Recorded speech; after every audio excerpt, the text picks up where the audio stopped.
The amount of money laundered every year is estimated at 2 to 5% of global GDP. 2% of global GDP is roughly equal to the combined GDP of Turkey, the Philippines, Bangladesh, Sri Lanka, and Pakistan. Over $500 billion flows out of developing countries each year. Much of this money flows into Western economies via complex offshore structures.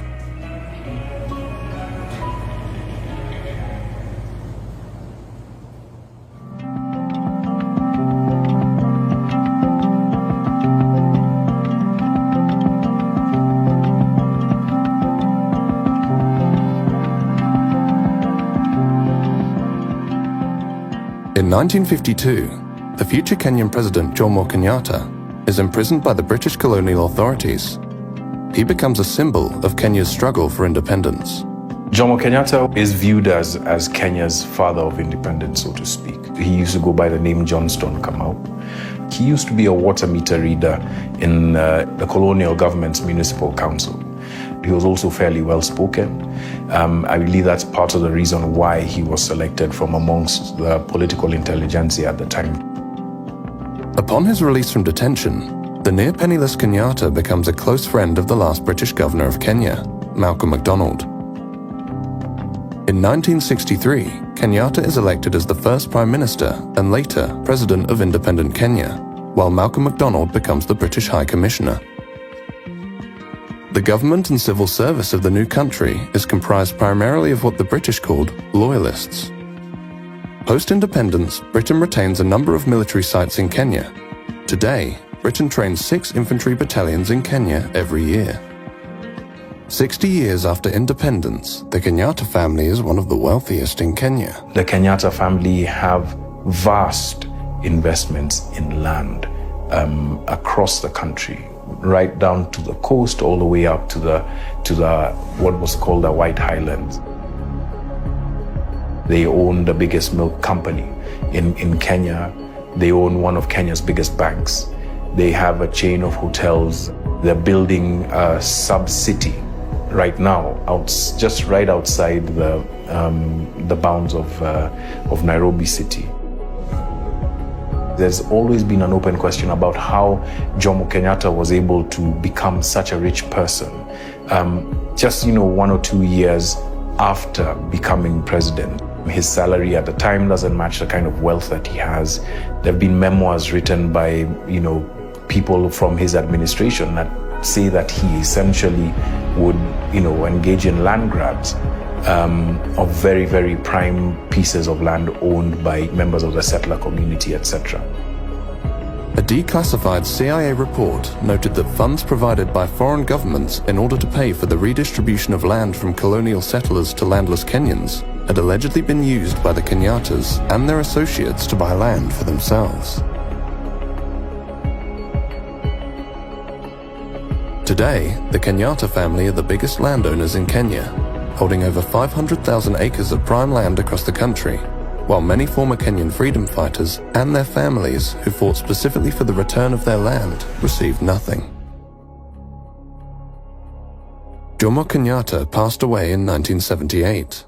His son, Uhuru Kenyatta, followed his father into politics. The country's President Uhuru Kenyatta was among the world's rich who were named this week in the Pandora Papers. According to the Pandora Papers, Kenya's President Uhuru Kenyatta and 6 members of his family have been linked to 13 offshore companies. And what was revealed is that the family had invested in offshore structures. If you're including the extended family, as early as the mid-70s. Uhuru Kenyatta was listed as a beneficiary of a trust that, so to speak, belonged to his mother upon her death. Uhuru Kenyatta claimed to be an advocate of transparency, and cracking down on corruption was a central theme of his term in office. This dragon, this beast called corruption, is an animal that we intend to slay. President Uhuru Kenyatta welcomed the leakage of the Pandora Papers, saying the publication of the papers will go a very long way in enhancing the financial transparency and openness required in the country and around the globe. In Kenya, 2/3 of the population live in poverty, on less than $3.20 per day. 70% of Kenyan families are chronically vulnerable due to poor nutrition, food insecurity, and preventable diseases. Kenyan law requires the president to provide a list of financial interests to the Ministry of Finance each year. What we own, what we have, is open to the public, and we declare every year. And I've always said, if there is an instance where somebody can say that what we have done or obtained has not been legitimate, say so. We are ready to face any court. He said that he's made his wealth declarations, but we've never seen them. Secondly, families of politically exposed persons don't have to declare their wealth. Between the year that he got in 2013 and today, those have been very good years for the Kenyatta's wealth. There is this feeling that the Kenyatas, as well as other political elite, they have become fabulously wealthy at a time when Kenya is suffering from the worst levels of corruption that it has seen in years. How it's been described is that there's been one rule for the elite, especially the elite that's connected to power, and another for everybody else. So that's what the perception is. I think I'll leave it at that. Yeah. The Kenyatas are what are known as politically exposed persons, or PEPs. A politically exposed person is someone who holds a public function and as a result presents a higher risk of being involved in bribery or corruption. Politically exposed persons, in theory, have access, or potential access, to public funds within particular countries, and our investigations have come up with lots of evidence that unfortunately there are PEPs who have been stealing public funds and moving it into places like the UK, either to hide it, to clean it, or to spend it. So PEPs are incredibly significant when it comes to the money laundering picture. And that's why professionals in the regulated sector, in the private sector, are supposed to do enhanced due diligence whenever they have a client who is a politically exposed person. Unfortunately, there are multiple cases that we have found where that clearly hasn't happened. I could think of one former political official who was accused of embezzling a lot of money. This was splashed all over the internet.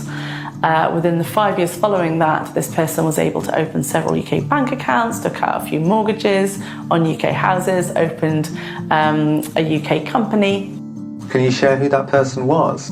Because of slap suits in the UK, which I'm sure you're really aware of. We're very aware of them, unfortunately.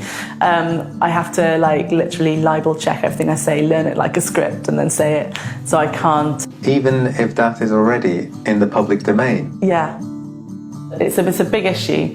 Journalists like yourselves, NGOs like us, are often targeted by very expensive lawyers in London, unfortunately, who take on dubious clients and basically pursue NGOs, pursue journalists for daring to mention the corrupt dealings of these people.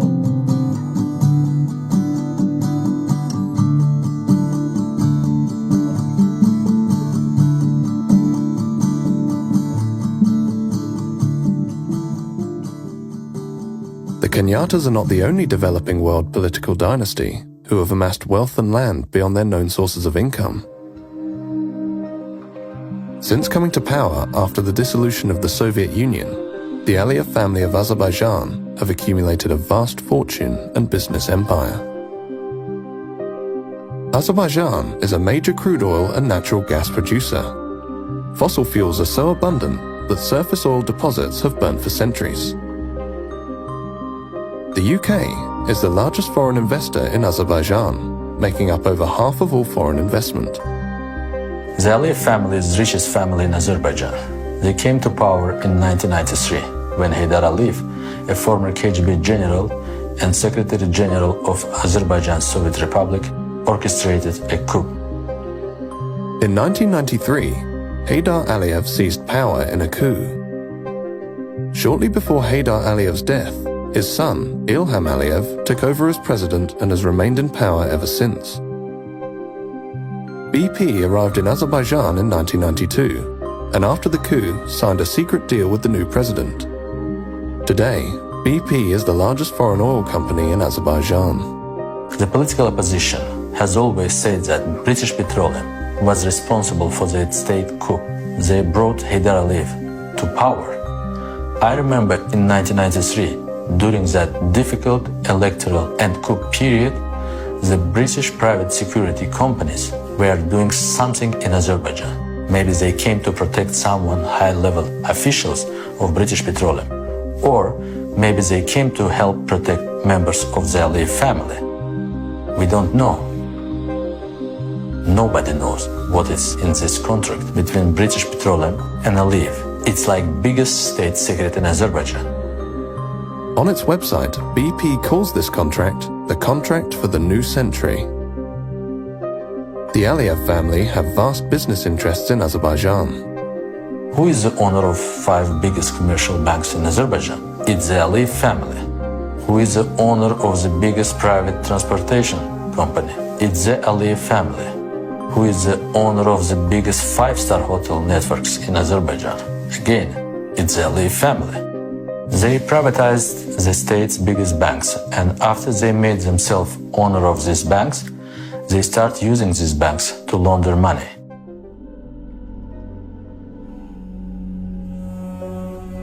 Heads of state and other major figures have deposited vast assets offshore. It's according to a review of nearly 12 million files from around the world. It's the latest report by the International Consortium of Investigative Journalists. The Pandora Papers expose a London property empire worth nearly $700 million amassed by the ruling family of Azerbaijan. So one of the properties that we looked at was on Conduit Street in central London. This property was bought in 2009 by a company owned by one of the associates of the presidency of Azerbaijan. And then this property was basically sold shortly after that to the daughter, who was 19 at the time, Arzu Aliyeva, and eventually it was sold to the Crown Estate, which is, owned by Queen Elizabeth II. The Aliyevs made a profit of £31 million. There was another property in Mayfair, Maddox Street, which was transferred to Haidar Aliyev, who was the 11-year-old son of the president of Azerbaijan. So, overnight, the tenants started paying their rent to an 11-year-old boy. In Kensington, there was a cluster of properties in one development called Thornwood Gardens. Over here in Holborn, there was a hotel. When the Italian newspaper La Repubblica asked Ilham Aliyev about the Pandora Papers revelations, he replied, "Some forces in the West try to use these kind of insinuations or half-truths in order to discredit the image of Azerbaijan and undermine Azerbaijan's position. They want to accuse us. They want to subordinate us. They want to impose their will on us. And I say, no. I will defend Azerbaijan, its sovereignty, its independence, its choice until the end of my life. And all these kind of dirty stories mean nothing to me and to the people of Azerbaijan."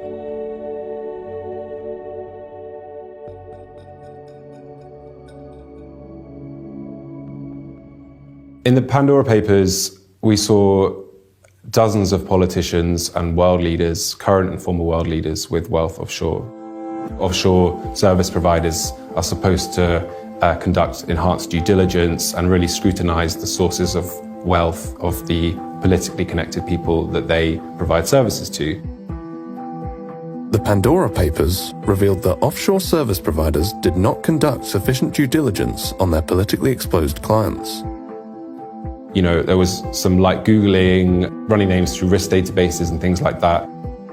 The people conducting these checks are really doing checks to be seen to be doing checks. At the moment, it's very hard to pursue large banks and big firms for money laundering offences because we do not have a failure to prevent money laundering offence within UK law, which Transparency International very much believes we should have.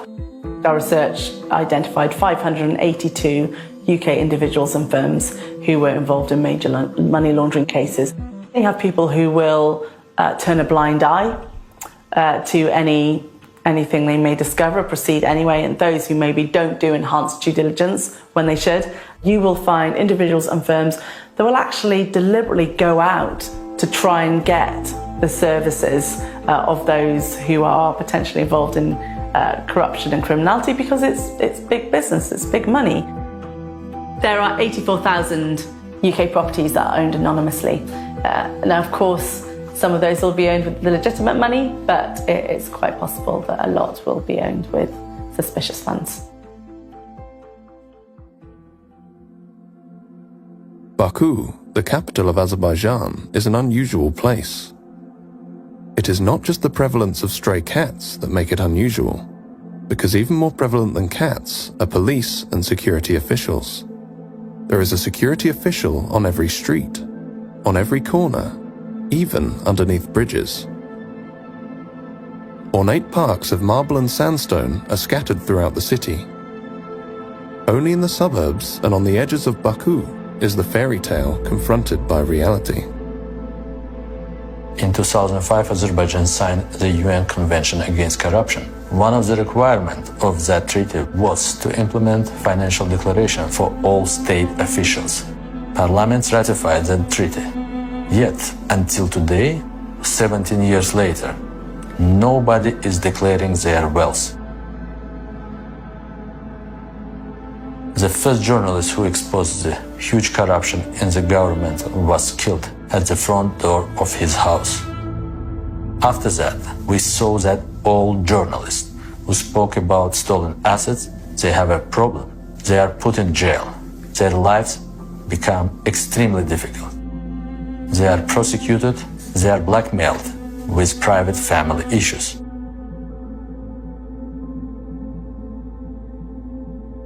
The National Crime Agency, or NCA, is tasked with investigating money laundering in the UK. I think there are reasonable grounds for the NCA to investigate assets owned by or linked to the Aliyev family in the UK. It's not always entirely clear how the presidential family has made their wealth. Some of that money, at least, came through money laundering systems, laundromats, which are known to have funneled illicit money out of Azerbaijan. We wanted to ask the NCA why they had not opened an investigation on the Aliyev family's assets in the UK. The NCA did not agree to speak to us. When I was in Azerbaijan, the British Embassy occasionally invited us for breakfast with ambassador and other British officials. They would tell us that they were afraid that if we did a strong investigation, we would put ourselves in trouble. They never give us any support to investigate corruption. British politicians, including British politicians in the Council of Europe Parliamentary Assembly, tried to wash the negative image of Aliyev. You know who is the biggest lobbyist in Azerbaijan from the UK?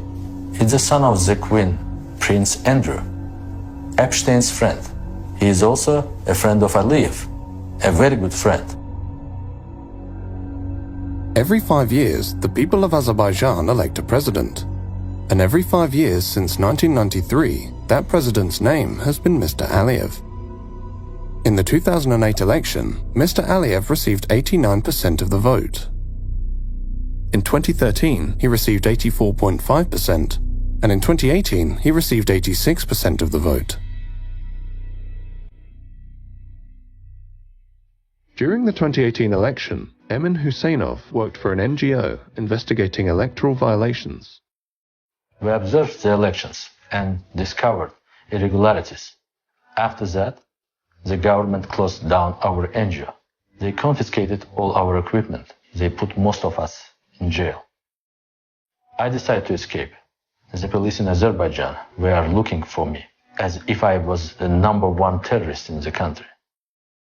They put my photo at the entrance of all metro stations. The taxi drivers and the bus drivers had my photo. I changed my appearance. I grew a beard and dyed my hair blonde. Secret agents were waiting in front of the Swiss embassy. They asked the guard, "Have you checked him?" And the guard replied, "This is not the guy you are looking for. The guy is a foreigner." Switzerland protected me. And after 10 months, the head of the Swiss Ministry of Foreign Affairs came to Azerbaijan, and he was able to take me with him to Switzerland. After that, President Aliyev illegally cancelled my passport and he stripped me of my citizenship.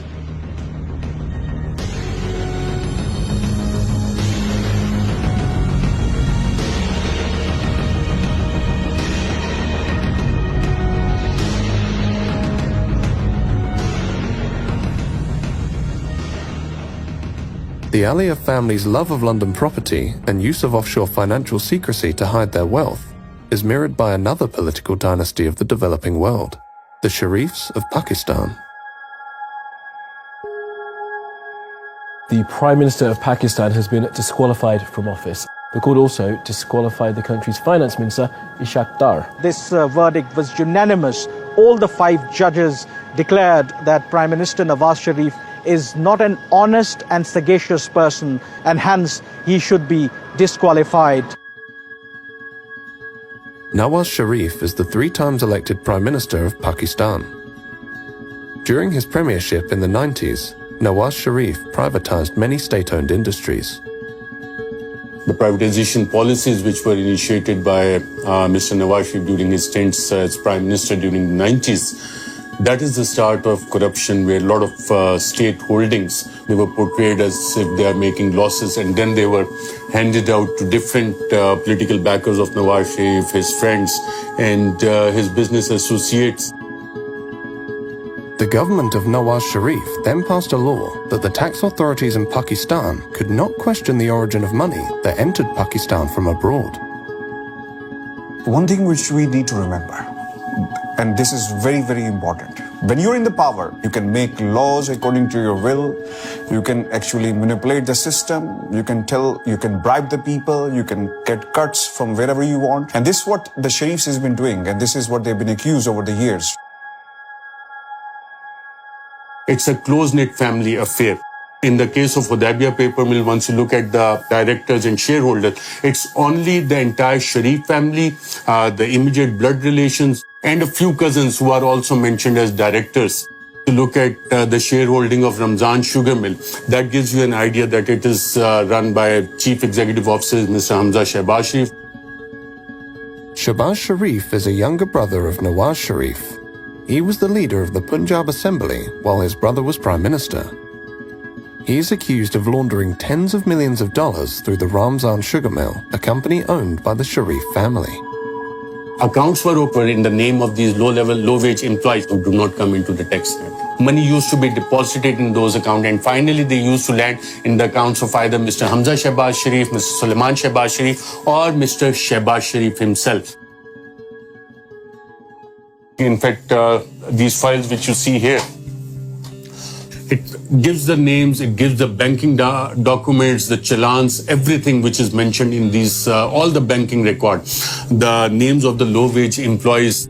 Here is one example, you look at it. Mr. Masroor Anwar, he is depositing this in the name of Mr. Shehbaz Sharif. This is 1.6 million rupees. This was deposited in Habib Bank of Pakistan on 27th April 2017 when Shehbaz Sharif was the Chief Minister.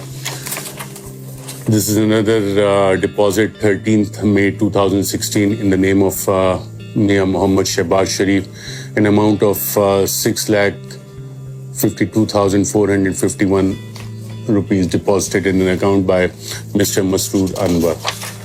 1 crore and 90 lakh rupees being deposited in the account of Mr. Shehbaz Sharif by Masroor Anwar. Now, you might ask, who is Masroor Anwar? Masroor Anwar, according to this investigation by the Federal Investigation Agency, was a low-level employee of Sharif family. Your own family member is the finance minister and your other brother is the prime minister. So then entire banking chain was there to facilitate them. And I was talking to one of the sources in the investigation because once they investigated the bankers as to how it was happening under their nose and why they didn't stop all these activities, they said that people used to come with gunmen into the banks. And one of the female the investigator said she was crying a banking official that what we could have done. The bank managers, they used to get a call from top executives in the bank. The banks themselves were part of this nexus of covering up the corruption of the Sharif family. The so-called Panama Papers contain allegations of money laundering and tax evasion, involving world leaders, and where some of them are accused of hiding their money in many cases in an effort to avoid taxes. It was a surprise for the people in Pakistan because it came out internationally. It had much more credibility because previously over the years the Sharif family had been using the news that all these allegations against them are politically motivated. Sharif's 3 children are named in the Panama Papers. His family owns properties in London through offshore accounts. Sharif's daughter denies owning the London properties. Documents from her allegedly date back to 2006 and show she is a trustee of the properties, not an owner. But those documents are written in a font called Calibri, which was not commercially available until 2007. If you look at 1992 and 93, this is a very important time. Mariam assets grew 21 times. And there's no justification for that. In a single year, you are not a business owner. There's no business under your name, but 21 times your assets are going up. In 1992, Mariam Nawaz turned 19 years old. After the Panama Papers revelations, Pakistan's investigative agencies probed the financial affairs of the Sharif family. The joint investigation team basically found out that Mr. Nawaz Sharif could not justify the assets he had made from known sources of income. That was one of the main charges. The matter was sent for criminal prosecution. In criminal prosecution, there was a trial which went on for almost a year. And in that trial, not even a single answer came from Mr. Sharif about the origin of his wealth or the explanation of those 4 Avonfield flats in London. Where is the money trail? That they have never been able to prove. The Sharif family is believed to be one of the wealthiest in Pakistan, but the origin of their wealth remains a mystery. The flat that you're living in at the moment in Mayfair was actually named in the Pakistani paper, The News, last year as one of 4 which was illegally bought by your father through various Swiss and offshore companies. Why don't people who are actually blaming us for that go to the courts and prove it? But do you know who owns the flat that you're living in? Well, that is not the question right now. Why not? But it's the question I'm asking you. Do you know who owns the flat? Well, it's on a rent. I'm ring on a rent basis, which comes from every quarter from Pakistan. You're renting it personally, or the money comes from Pakistan? The money comes from Pakistan. I'm just like any other student living with his parents. I doesn't necessarily has to know about what the facts and who owns the flat and who pays for the rents and who pays for my living. The family deserves all this. It is not my fault that I was born in a rich family, in a wealthy family. My grandfather earned that with a hard work, sheer hard work. When you ask them that where you got this money from, they will start telling you the story of their late grandfather. At the time of independence, we came from India, we have businesses. Seriously speaking, there's no business in the world which has no money trail. If you look at their tax filings, it doesn't come out as a big industrial family. The Sharifs never featured in that rich families of Pakistan. But now if you make a list of the richest families in Pakistan, then definitely Sharifs would feature in the top 10, maybe in the top 5, because exact amount of their holdings as to how much is hidden in Luxembourg, in UK, in UAE, in Saudi Arabia, what is in different bank accounts in the United States, that is not known. Whether it is $4 billion or $5 billion, that is not known. In December 2018, as a result of the Panama Papers revelations, Nawaz Sharif and his daughter are sentenced to 7 years on corruption charges. Nawaz Sharif is granted bail for medical treatment in London and refuses to return to Pakistan. From London, Nawaz Sharif claims his downfall is a conspiracy by the Pakistani military. बिजली का bill बिजली बनकर गरीब पर गिर रहा है बाजवा साहब, जवाब आपको देना होगा। दवाई ना मिलने से मेरे पाकिस्तान का गरीब मर रहा है।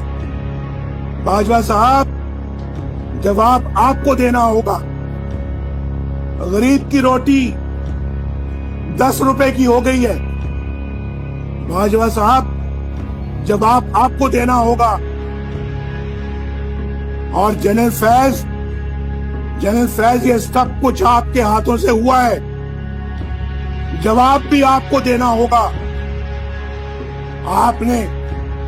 आपने नवाज शरीफ को बागी कहना है, जरूर कहिए।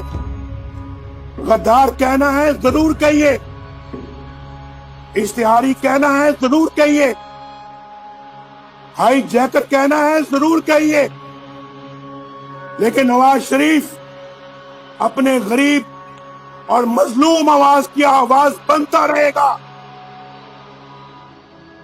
We contacted Priti Patel MP, the Home Office Minister, to ask her why Nawaz Sharif, who had overstayed his British visitor visa by 2 years, had not been extradited from Britain. Priti Patel had been eager to deport asylum seekers during her time at the Home Office, yet she took no action against Nawaz Sharif. Priti Patel MP in the Home Office did not agree to an interview.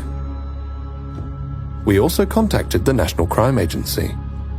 We wanted to find out why there had been no meaningful investigation into Nawaz Sharif's assets. The NCA did not agree to speak to us. Nawaz Sharif is not the only member of the Sharif family who has made London his home. London is the second home of House of Sharif. Hassan Nawaz is here, Hussein Nawaz is here, Hussein's children, Zikriya and another son is here, right? Hassan's children are here, Nawaz Sharif is here. And then if you look at Ali Dar, who is the son-in-law of Nawaz Sharif, Asma Nawaz Sharif, who is the youngest daughter of Nawaz Sharif, she's here. Ishaq Dar is here. Then Shehbaz Sharif family is here as well. Sulaiman Shehbaz is here. Ali Imran, who is actually the son-in-law of Shehbaz Sharif, who also lives in this country. Shehbaz Sharif's daughter, Rabia Imran, is also in this country. And she is actually on a run and wanted in Pakistan. Ali Imran is wanted in Pakistan. Ishaq Dar is wanted in Pakistan. All these people are wanted in Pakistan. Sitting in Pakistan, in third world country, you look at it as to why most of the people who are wanted by the courts in Pakistan, by the law in Pakistan, they find a refuge in London, UK. It doesn't make sense to me. London is the destination of choice for politically exposed persons and their family members who have accumulated vast fortunes beyond their known sources of income. These fortunes are frequently laundered or transferred offshore to or through British dependent jurisdictions, where their origin and ownership are obscured and money can be reinvested into the global economy. Capital flight is a major concern for developing countries. We know that there is a huge capital flight, and it's not just specific to our time period.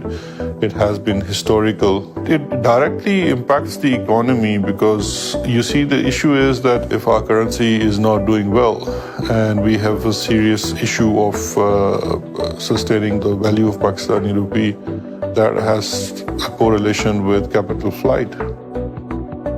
The Financial Action Task Force, or FATF, an intergovernmental money laundering and terrorist financing watchdog headquartered in Paris, had put Pakistan on its grey list of jurisdictions. Our financial systems have been made more accessible. We have sharing of information with almost everyone. We are pursuing many money laundering cases as far as we can pursue, because of course the missing element still is the cooperation from the other jurisdictions. That is not forthcoming.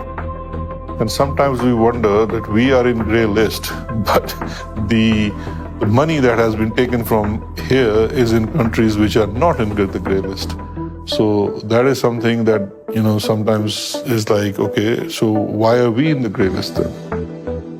We approached the FATF for an interview. The FATF declined to speak to us. We would have liked to ask the FATF how it was possible for the UK, Switzerland and Luxembourg, among others, to be considered clean when these countries are known to be major money laundering centres, through whose economies billions of dollars of illicit money are reinvested every year. The money is stolen here and it is hidden in the developed countries, in the developed world. If that is happening, it's not just the fault of Pakistani system that the money is able to go out. What I question is the double standards. So for example, if you ask on one side from countries like Pakistan to have more checks and be more open, we expect in return the same from other countries when we are investigating someone. We will write a mutual legal assistance request to, let's say, Switzerland, and we will say that we have information that Mr. A has a bank account in Switzerland in such and such bank. We don't know the branch, we don't know the account number, but he's definitely in the system and his identity, date of birth, everything is shared, and we will seek information. And maybe 1 year or 2 years after, we will receive certain questions from saying, can you identify the branch name, or can you give us the account number? Whereas we have said in our first request, we don't have those. When Pakistan Tehreek-e-Insaf government came into power, we formed an informal arrangement with the UK authorities called Justice and Accountability Initiative, and NCA also set up a small anti-corruption unit within NCA, which was to assist in Pakistan on its request. The Home Office and the NCA, the UK's national crime agency, are responsible for dealing with mutual legal assistance requests by foreign states. Pakistan filed numerous MLA requests in relation to the Sharif family's assets in London. The requests on Sharif families are taking a lot of time. It's taking way too long to take some simple actions like, for example, freezing of assets or investigating the assets or the activities in the UK when people are, facing charges or convicted of serious crime in Pakistan. Pakistan did its part. We did our investigation, we did our inquiry, but has there been any investigation on British side? We don't know. What about the Mayfair flats? What about the whole property portfolio of Hassan Nawaz that has come in Panama Papers? The impression that goes to people is that everyone who commits such crimes or who is involved in corruption ends up in London, living in Mayfair flats.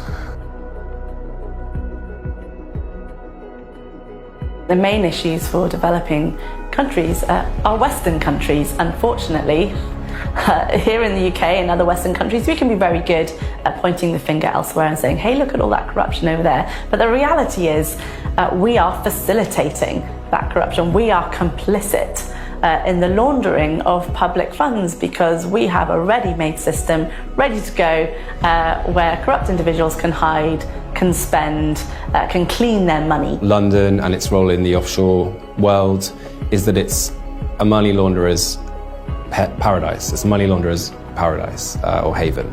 It's a place where if you want to stash illicitly earned wealth, you can do so anonymously, and you can do so with relatively few checks and balances.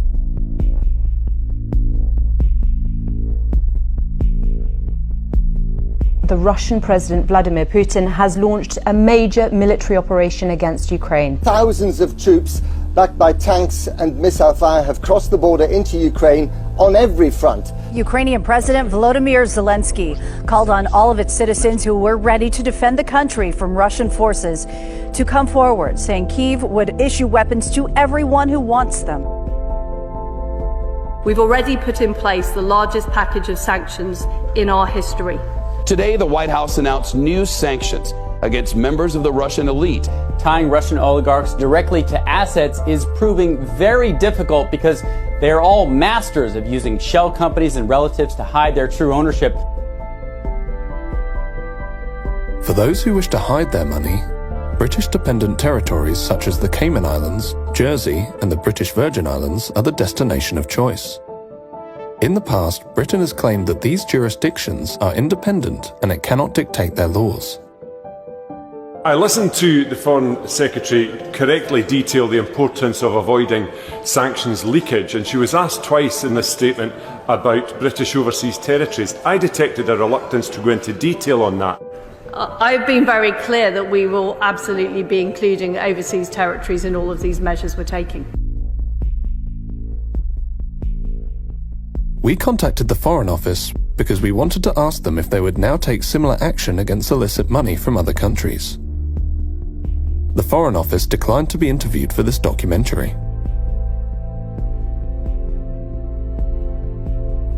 In order to help it seize Russian assets, the UK passed the Economic Crime Act. The aim of the Act is to help law enforcement identify and seize illicit money in the UK. The recent Economic Crime Act basically passed into law that any trusts that are involved in the ownership network of a property now have to declare the beneficial ownership to HMRC. However, that trust register is not public, so we're not entirely sure what information is even on it, whether that information is verified or how effective it is. Overseas trusts that own UK property will also have to register, well, under law will have to register there. I don't know how much that will be enforced in practice. It's hard to say. It's not really clear how exactly that's going to be implemented. And, you know, so for example, if we look at the register of persons with significant control over UK companies, a lot of people complied with that. A lot of companies complied with that, but a lot didn't. They declared what appear to be potentially nominees. Now, the UK government has promised to reform Companies House. At the moment, Companies House is not empowered to check and verify the information that is submitted to it. It's quite possible to write down, like I said, Mickey Mouse or Donald Duck, not the real beneficial owner, and no one's really going to check that information. So when we look at setting up something similar for the property register, you know, we're likely to encounter the same kind of problems. How many of them are actually going to comply? And if they do, how do we know that that's the real beneficiary who owns that? How do we verify that? It's not hard to see why UK companies have become a vehicle of choice for corrupt actors, for money launderers to use to move and hide their wealth, because the enforcement is weak.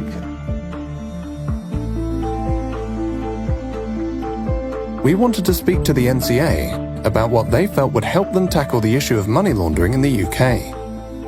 The NCA did not agree to speak to us. The NCA is a department of the British Home Office. We were interested to find out if the NCA felt it could act outside of the ministry it forms a part of, or whether its prosecutions were directed by the interests of the government, rather than in the interests of the prosecution of crime.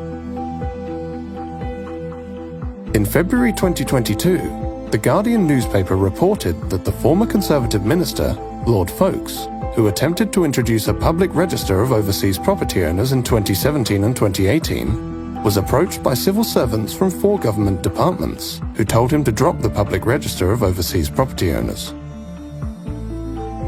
Lord Folkes told the newspaper that it is a real irony that our reputation for protecting the rule of law is one of the things that attracts people who have very little regard for the rule of law themselves and come from countries which ignore it almost altogether.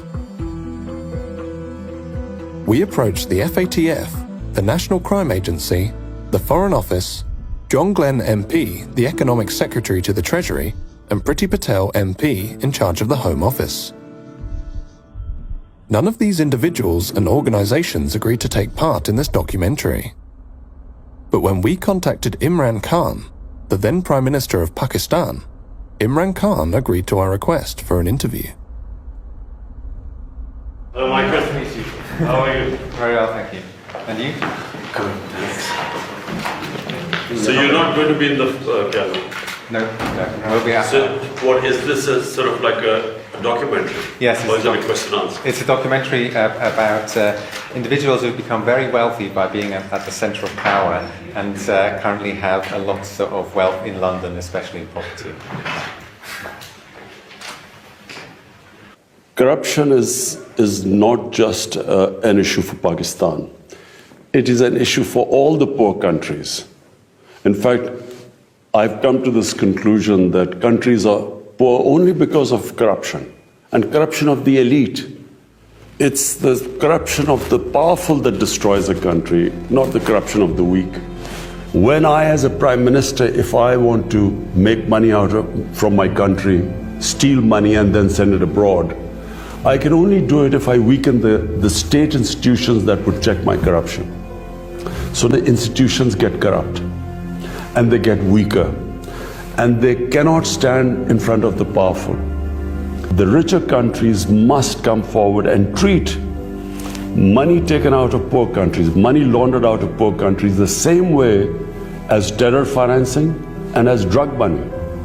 Because these two, terror financing and drug money, affect the richer countries, the laws are very strict. But there's hardly any attempt to stop this plunder of the poor countries.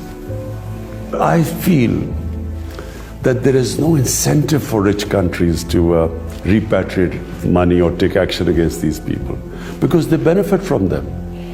There are countries that are benefiting from money stolen from our countries and which are parked there. They are benefiting from billions of dollars which flow into their properties and their businesses stolen from this country. So what incentive would they have? We are the ones who suffer. And this is the dilemma. We don't have the resources to get the money back, and they don't have any incentive to send it back to us. So this is the big problem which the entire developing world is facing. I guess it's a question of now hiring more expensive lawyers abroad. But you see, when you look at the laws, they basically favor, I'm talking about the richer countries as a whole, they tend to favor the crooks. It is so complicated to get your money back.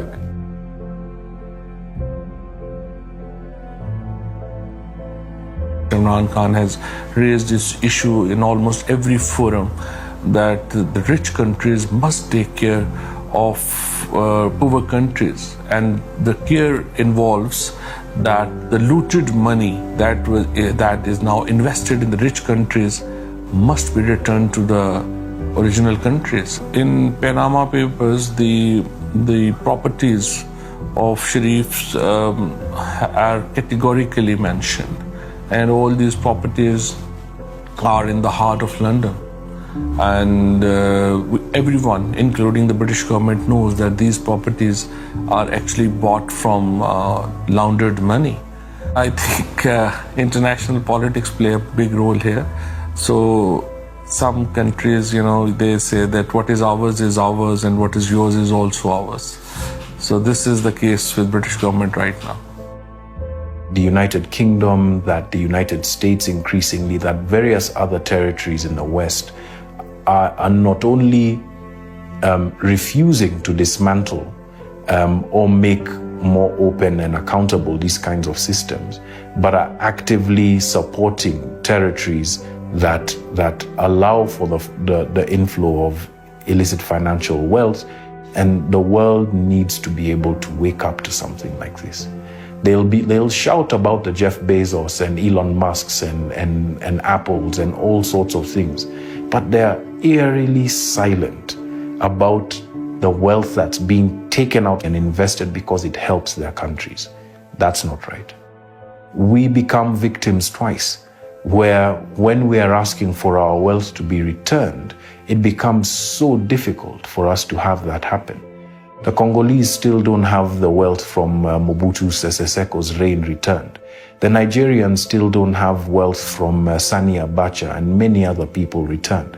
I'd say the same probably of the Dos Santos regime. Countries that actively build these systems, actively finance these systems and protect them, don't do enough to be able to make them more open and accountable.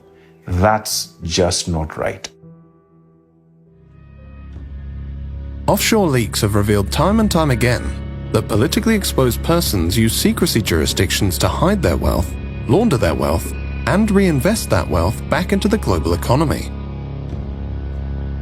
A large part of the international financial system and many of the major financial secrecy jurisdictions are controlled and regulated by Western interests. Imran Khan frequently spoke out against money laundering and offshore financial centers. His government challenged Western institutions and governments to return and reveal dirty money and undeclared assets of Pakistani origin, pursued an independent foreign policy, and angered the US by refusing to host CIA sites on Pakistani soil.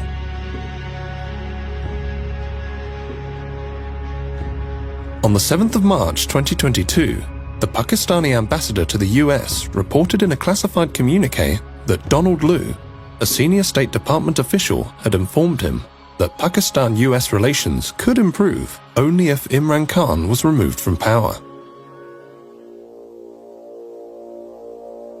Khan actually accused the US of being behind a conspiracy to get him ousted from power. The Prime Minister of Pakistan accused the US of working with the opposition to remove him from power. There is absolutely no truth to that allegation. We are not going to let propaganda, misinformation, and disinformation, lies, get in the way of any bilateral relationship we have, including with the bilateral relationship we have with Pakistan. Prime Minister Imran Khan has been ousted from power. Lawmakers elected the opposition leader Arshad Sharif as the country's new prime minister. A new dawn has started. A new day is coming. Allah has answered the prayers of millions. When Arshad Sharif, the brother of Nawaz Sharif, was appointed Prime Minister on Monday the 11th of April, the Guardian newspaper wrote, "He is known as a diligent administrator with such a great love of poetry that he often opens official meetings with recitals of famous revolutionary Urdu poets. His first words to Parliament were, 'One must set himself free from all bounds of desires.'" Imran Khan claimed he had been removed by a foreign-backed conspiracy. The US Embassy was calling members of my party, backbenchers who were not happy, and they were the first ones who then jumped ship. And they were the ones who then offered $1 million each to buy my other members of parliament who actually jumped ship later on. And then Donald Lu's conversation with the ambassador, the next day the no confidence motion is tabled in the assembly. What do you think? You have made some significant allegations there. When it's not will allegations. You show we the have hard this evidence. Why would I want to blame the US if I did not have hard evidence? This was an official message with note takers given to our ambassador, message received by me, by our president, given to the Chief Justice of Pakistan. This is real. Not only was a democratically elected government removed through the conspiracy, we have been replaced by a bunch of criminals. 60% of the cabinet, which is sitting right now, is on bail. The Prime Minister was about to be sentenced in a corruption cases of billions of rupees, and his son. The Sharif doctrine is that you buy different people in all the important positions of power, whether it's in the media, you have your sympathetic journalists who continue to argue for you that the country can only be saved by the wisdom of the Sharif family. The generals, when they retired, they are also accommodated. The judges, once they are retired, they are also accommodated. The journalists, they are also given government position and they willingly take it. So it's the entire Sharif doctrine which gives them this sense that they can even get away with murder in Pakistan. Nawaz Sharif has learned that even though if you are out of power, if you manage to gain time and if you manage to delay the cases in the courts of law, and once you come back into power, you can manage to get a clean check. So I think this time also the same strategy is being followed by the Sharif family. I think those in power, they think that they can get away with the crimes they have done. And Sharif family has been benefiting from them because of their international friends who have been coming to their rescue to strike the dirty deals.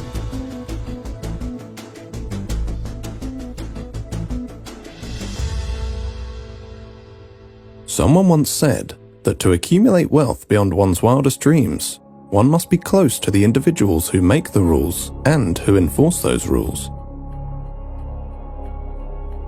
When Shahbaz Sharif's coalition government was appointed, one of its first actions was to pass an amendment to restrict the power of the National Accountability Bureau, which had been in charge of investigating white-collar crime by public office holders. The amendment, which was passed in June 2022, was to take effect retrospectively.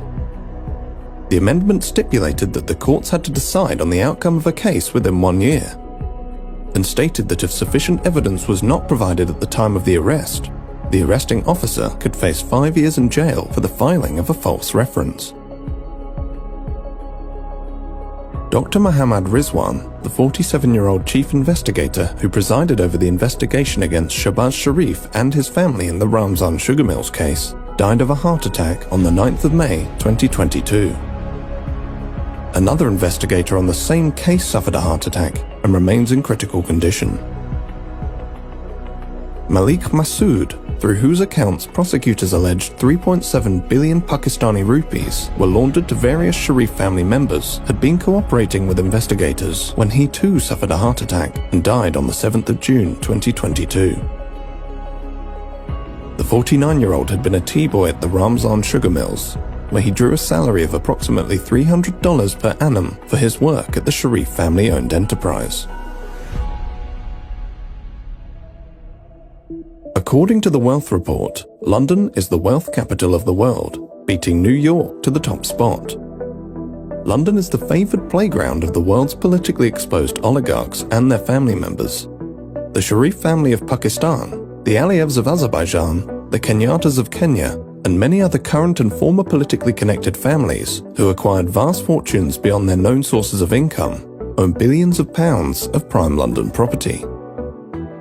London boasts the greatest diversity of international property investors, with people from 45 countries owning properties in London.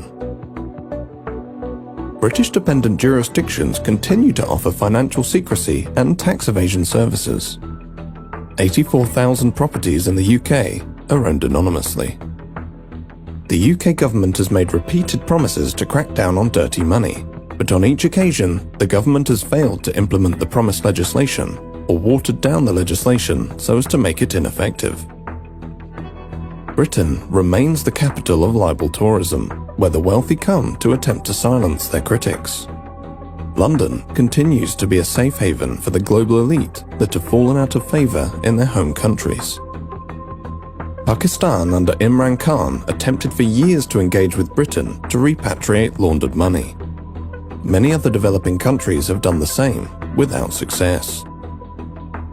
We approached numerous UK government bodies and ministers for this documentary. Not one agreed to speak to us. The FATF, the Intergovernmental Money Laundering and Terrorist Financing Watchdog, headquartered in Paris, indicated in its first review after the ousting of Imran Khan that Pakistan had met all of the compliance recommendations to be removed from the FATF grey list.